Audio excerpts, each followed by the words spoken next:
We're talking a little bit about an idea today, where it's kind of this thing, all right? So I don't know about you guys, but every once in a while, I struggle with this idea of people who can be fake. Does anybody wrestle with that? Like, what does it mean to be fake? What do we think? Yeah. What? Lies? Other ideas. When you see somebody and it's like, hey, they're being kind of fake, what does that mean? What does that mean to you? What do you think? Yes. Talking behind your back, yeah, for sure. Maybe not a great friend, yeah.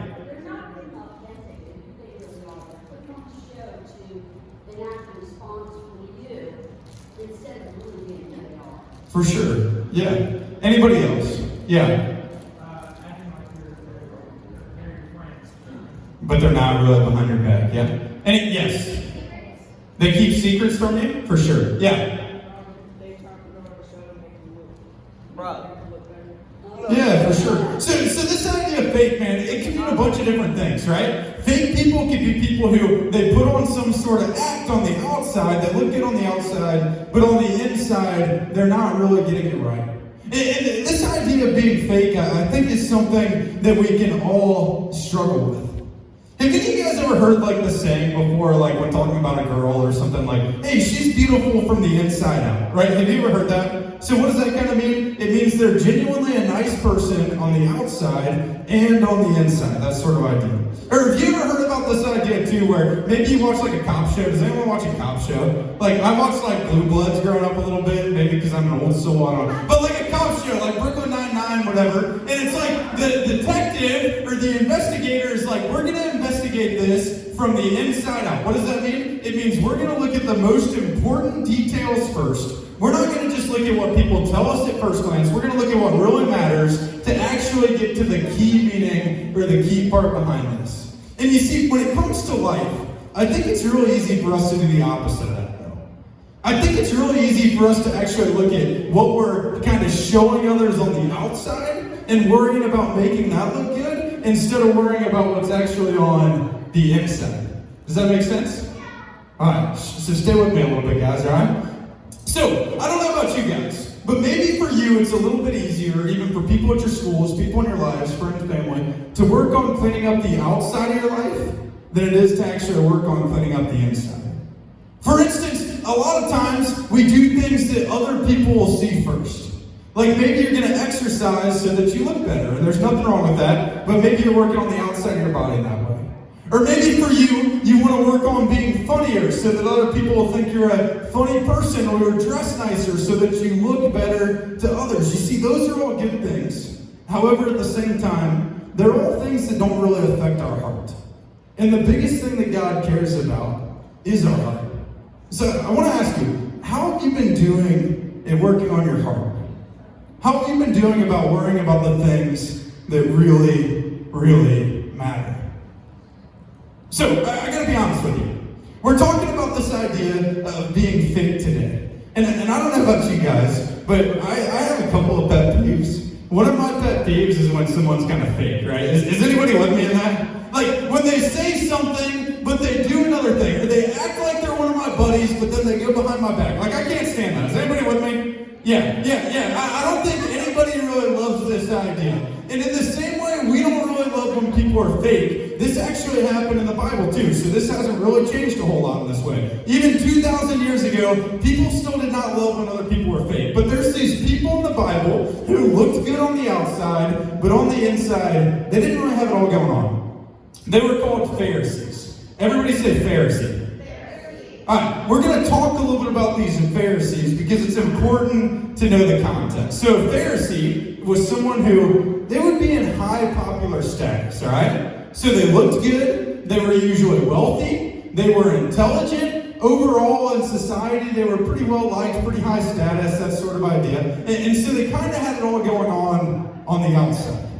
However, God and Jesus talked about time and time again how even though they looked good on the outside of their life, their hearts were far from God. And maybe you guys have met people like this before. Maybe you've met people who looked good in one part of their life, but then on the inside, their hearts were far from God. Or maybe you've even been there before too. Maybe, so stay with me, all right?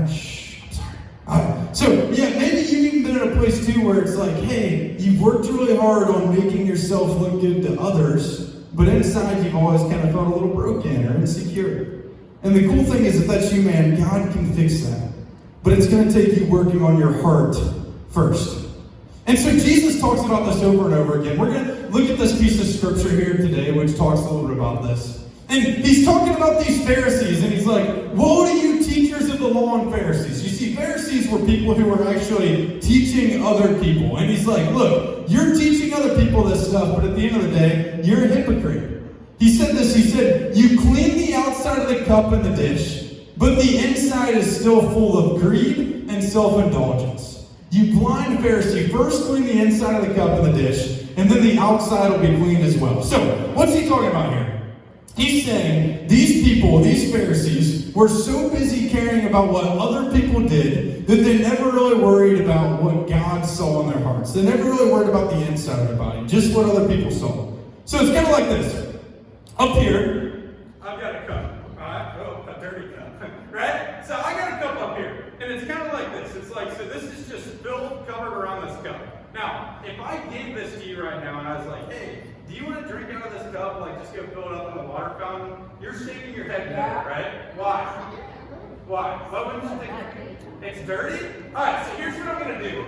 She said it was dirty, so I got some water up here. I don't know if you guys know this. I was actually a professional dishwasher back then. Did anybody know this? Yeah. Not only was I a professional dishwasher, I was an awesome professional dishwasher. Alright, so here we go. So, you said the cup was dirty. Now, here's the deal.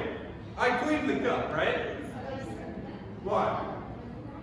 Yeah, but not only that, it's like right here, this looks good, but what did I not do? I didn't clean the inside. So would you drink out of this? No. Huh? You would? So here's the deal. You would not just do your dishes at home. Maybe you guys do like the dishes you had as a chore? Yeah, you would not, like, if you just put this cup back in the cabinet, or what's it called? It's not a cabinet. Yes? A cabinet? Yeah. So, in a professional dishwashing setting, you didn't have cabinets, you just put it on a shelf, so you don't have to worry about that. But if you just put this up, your mom would probably be mad at you, right? She'd probably be like, what are you doing? No, dude, when you're washing dishes, you have to also clean the inside of the cup. And so this is what Jesus was saying too. He's like, hey, you Pharisees, you're really good at making the outside of your life look good, but what you're missing on is the inside. What you're missing on is the part of your life that actually gives you life. If you're just washing dishes and you're only cleaning the outside of the cup, it's going to look good to your friends, but you're going to be getting sick with all types of bacteria. You know, like, you don't want that. In the same way, dude, when it comes to life, we got to work on cleaning up the inside of our life. We got to work on cleaning up our hearts. So this is our big point for the day. Go ahead and throw that up there for us, Pete. So many times in life, people clean the outside of their cup. They clean the outside of their life. But what really matters is the inside. So I want to ask you, how have you been doing at being real? Have you been working on just looking good to others? Have you been maybe finding your identity in what others say? Or have you been working on your heart? Have you been working on trying to grow in your relationship with God and identifying yourself by what He says about you? Because here's the deal, guys. If we just always worry about what other people think, we're never really going to be happy. We're never really going to be satisfied. But if we start to worry about what really matters, about making sure that we're loving others the way that God calls us to love them, and that we're seeing ourselves the way that God calls us to see ourselves, that's where we're truly going to find joy. It's when we're real with others we can get to that point. So I just want to challenge you, man. Today in our small groups, we're going to ask you, like, what's an area of your life that you've been a little fake in? And I'm sure we've all got this, right? We've all been a little fake from time to time. I've been there too. I'm just as jacked up as anybody. And I just encourage you, maybe share or think about it and find some people in your life who you can be real with. Because when you find real relationships, you can work on making sure that your heart is just as pure as the outside of you is as well. So it's an awesome thing. Let's go ahead and pray together, and then we'll break into our small groups.